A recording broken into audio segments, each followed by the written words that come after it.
Welcome back everybody to the daily show where we discuss and do technical analysis on big mega cap stocks. So before we get started, please smash that like button, and 100 plus likes on this video would be greatly appreciated, guys. And if you're new here, consider subscribing. Now if you want to support the channel and get my daily trade ideas, my swing trade ideas, live trading, and all kinds of setups, definitely check out their link down below in the description for Patreon. And now let's get right into it, guys.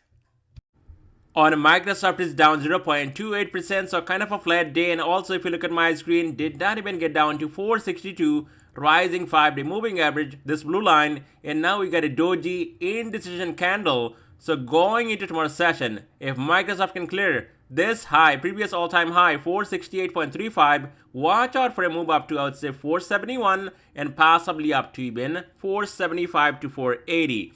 Now, below 468.35, if you are shorting, then watch out for a breakdown, possibly down to rising 5-day moving average, this blue line, 462, and that's going to be a strong support. Underneath that level, 462, this thing can dump easily down to, I would say, right here, 454, rising 13-day moving average, and from there, critical support and the breakout will be down here at 451, and then rising 20-day moving average, 448. We have not seen any pullback whatsoever here on Microsoft in last 4 or 5 days. Even today, I would not call this a pullback. So maybe we get to see something this week, and if that happens, Microsoft stays under 468.35. It should come down to 468, and if that gives up, more downside down to 454, and then possibly will retest 451.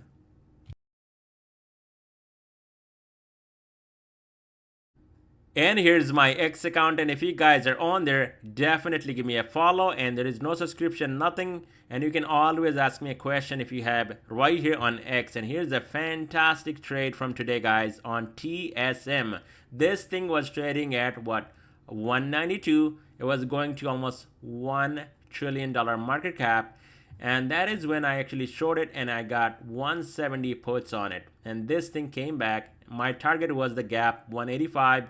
And the same day, 2:32 p.m., profit delivered right here on TSM. So all these trade ideas, and also you will see another play. I'll talk about it here on this video on Netflix.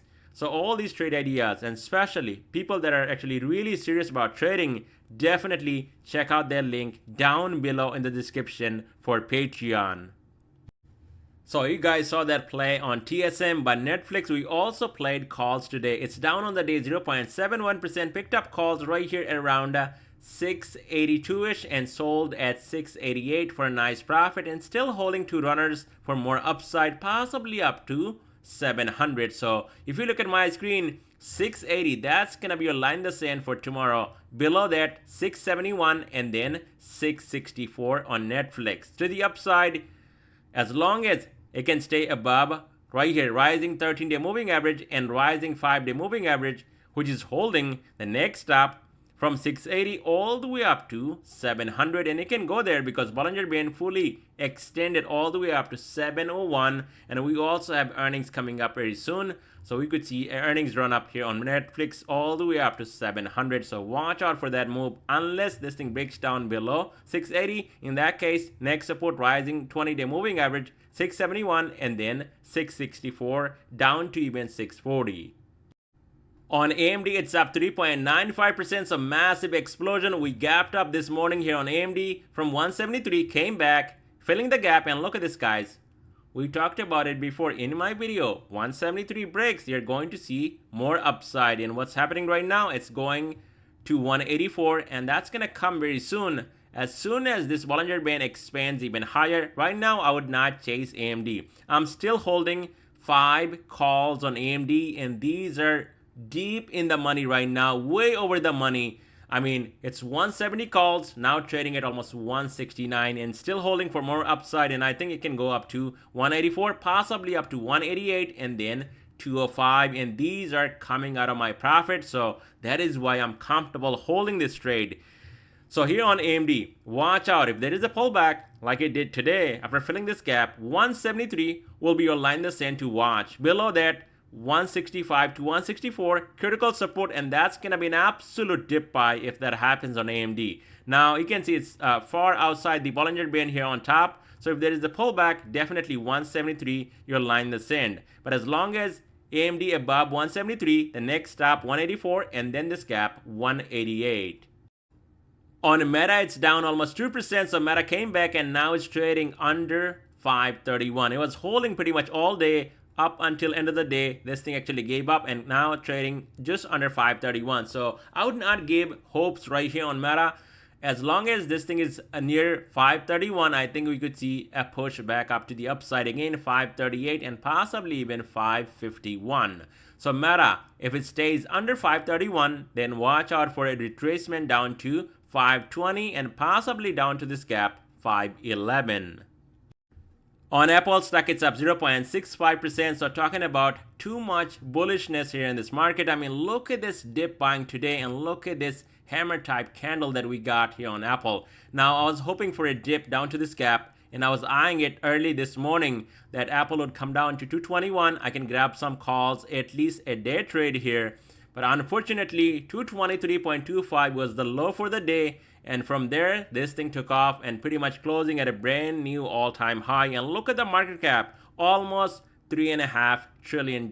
So here on Apple stock, guys, if there is any sort of a pullback, there will be support at 222 and then this gap 221.55. So anywhere from, I would say, 222 to 220 after filling this gap, that would be a strong support, and also that would be a retest of this breakout. But as long as Apple stays above rising 5-day moving average 222.55, watch out for continuation all the way up to 230, and from there we can even talk about 239 to 240 here on Apple stock. On Amazon, stock is down 0.36%, so kind of a flat day. And again, Amazon hitting a brand new all-time high, getting over 200 and now closing just under 200. So Amazon now is holding rising 5-day moving average 198.82. Under that level, we could see some selling down to, I would say, 195 to 196, down to even 193, rising 13-day moving average, this orange line, and then 190. Now, as long as Amazon trading near 200, guys, watch out. This might be another breakout over 200, and if that happens, this thing can push up to 202.87 up to even 205, and then we can even talk about 210 on Amazon. Chasing at this level, that's gonna be the biggest risk you're taking if you're buying Amazon and going long at 200. On Google, stock is down 0.77%, so Google not even getting down to this breakout point and not even retesting rising 5-day moving average right here, 187. If there is a pullback here on Google, I mean, it's down not even 1% today, just taking a breather. If there is actually a decent pullback down to 187, as long as the support can hold, you can day trade off of this support 187. But if that gives up, the next support will be down here, 185, I would say, because this is rising right here, 13-day moving average. And this is where this thing will come up to 185 by tomorrow. So 185 below 187, and then 182 rising 20-day moving average. We also have strong support right here from this wedge and this top right here multiple times, and that's going to be around 180. But if this thing stays above 187, the next stop definitely breaking over 192.26, and that should take Google up to 195 and then even 200. On Tesla, stock is up 0.5%. So Tesla was down and I was expecting a little bit more downside, but this thing exploded, went back up to that resistance right here, 258, came back and now holding at 252. Now, what's interesting right now, guys, and I don't know about my subscribers, but a lot of people are chasing. And you know, one thing that I always say here on my channel, when there is a dip, that is an opportunity to buy.